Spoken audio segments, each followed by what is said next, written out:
ضد الرجعية المغربية ازداد التصاقنا بثورتكم. فنحن في الثورة الفلسطينية لا نواجه إسرائيل والصهيونية فقط، بل نواجه الرجعية العربية المتحالفة مع الحركة الصهيونية.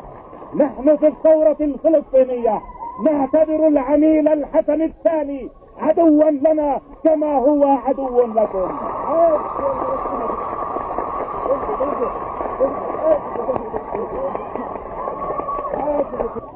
وعندما تمت اتفاقية كامب ديفيد بين النظام المصري العميل والكيان الصهيوني، ارتفع صوت الحسن الثاني الخائن ليقول بأن تحالف العرب مع التكنولوجيا الصهيونية هي التي ستجعل من هذه المنطقة جنة، أي أن الحسن الثاني الخائن هو أول من دعا إلى تحالف الرجعيين العرب مع الكيان الصهيوني.